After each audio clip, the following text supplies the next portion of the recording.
So Catherine, we're going through a lot of disruption, both in the legal sector, the regulatory climate, economically, the political situation in the US and in China, and of course, to top it all, coronavirus. So there's lots of change going on for you, for your organisation and for your employees. What steps can you take to engage your employees to continue their levels of motivation and fulfilment in these turbulent times? Yeah, turbulent times and change is when we are tested at our most. So for us as leaders, we need to stay strong to what our purpose is. And this is where purpose will be our North Star, because that's the thing that's going to keep bringing us back, and we need to rely upon it to bring us back, because change is disruptive. Change is not necessarily bad, and there are some good changes, which I'll come back to in a minute, because that challenges us.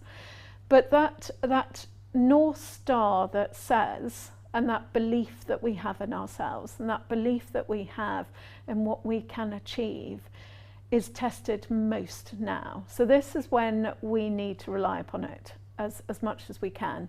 This is when we need to enable everybody to play their part, because everybody has a part to play. We might be an organisation of lawyers. We don't actually consider ourselves just lawyers. We consider ourselves professional services with law at its core. We provide more than just law, but we don't just it's not just about the lawyers. And in fact, we employ more, now we've banned the word non from the board meeting. So we employ more people who are not lawyers, and we employ other professions, and everybody has their part to play. So this is where purpose brings us all together. And this is where we have to work together to deliver our vision for what we want for our firm. So that motivation of everybody is part of ensuring everyone feels part. You know, we like to say we're a big family. We are. We've got 26 offices across the world. We all bring different things. We, from the Middle East to Perth and Sydney and Melbourne and Australia to the boys and girls in the Falkland Islands, we all bring a richness, but we are all one family, and we've all got one common goal. So so we need to work together, and so our purpose will help us motivate people with change. But the one thing, and I will reveal some of our purpose statement, is the one thing that we revealed or got revealed to us through the purpose journey was we actually like change. And the first two words of our purpose statement is champion change. Mm-hmm. So it turned out that I used to call it, when we were talking about it, we're Sherpas. Mm-hmm. We have a Sherpa-like mentality. So part of that motivation is to encourage people to be excited by change, to be excited by championing that change, for promoting progress, to go out there and do things.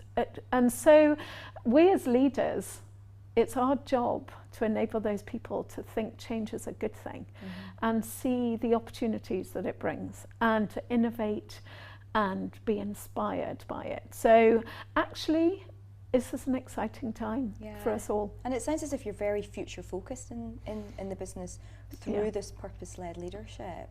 And so from your perspective, how do you decide who to invest in from a people perspective in view of the future of your organisation?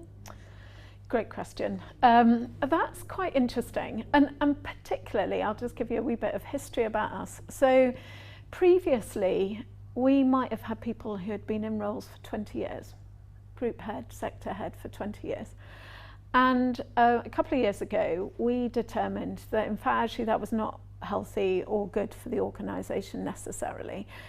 Not because they were bad people, far from it, but because we were losing out in that spark that comes with something new. We were losing out on talent who might have been sitting there for 18 years waiting to be promoted, to fulfill that role. We were losing out just on diversity of thinking, of changing things up a bit. So we decided that we would introduce a maximum 2 terms for leadership roles. So that then creates a new issue, because up until then we hadn't really had to think about future leaders, because we might not have needed them necessarily, although that was a fair dereliction of duty. Nevertheless, we are now in a position where we are thinking, because every either 4 or 8 years or 3 or 6 years, depending on the role, we need somebody new.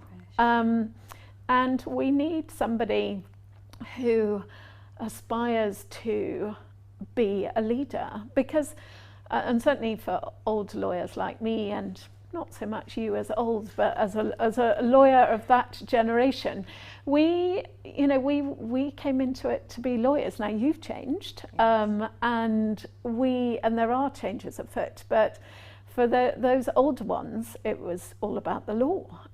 Whereas now we're different, and some of our leaders, I mean, at the moment, we employ 30 coders in our business who write IT, and they write AI, and they write programs alongside our lawyers. Now we will have leaders in our business who are IT professionals, who are technology professionals, who are innovation professionals.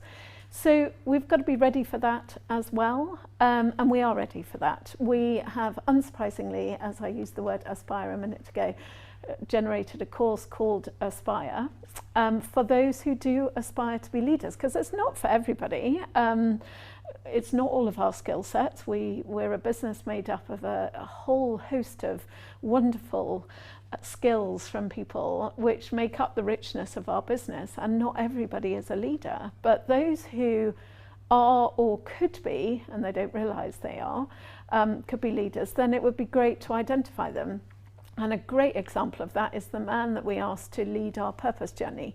He had been on the Aspire course, and we thought, right, we need someone to lead purpose. And we asked him to lead purpose. And when we were looking at it, we asked ourselves the question, look, what will he be most worried about? And the one thing he would be worried about is, well, when I finish that, what am I going to do? Or what's going to happen to my work or my clients or my people I work with in the meantime?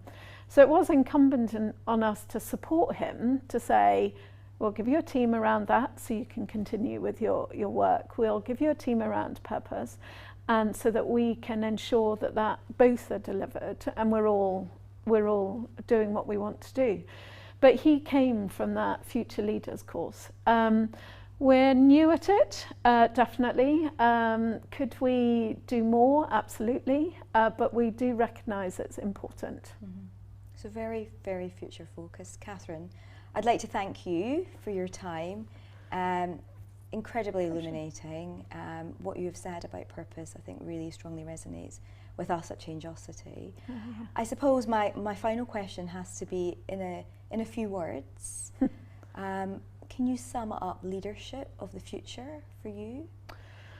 As you know, I'm not known for a few words, but I would say probably adaptable, flexible, open to change are the things that a leader in the future is going to need. Thank you very much, Catherine. Thank you. It's been a pleasure. For your time. Thank you.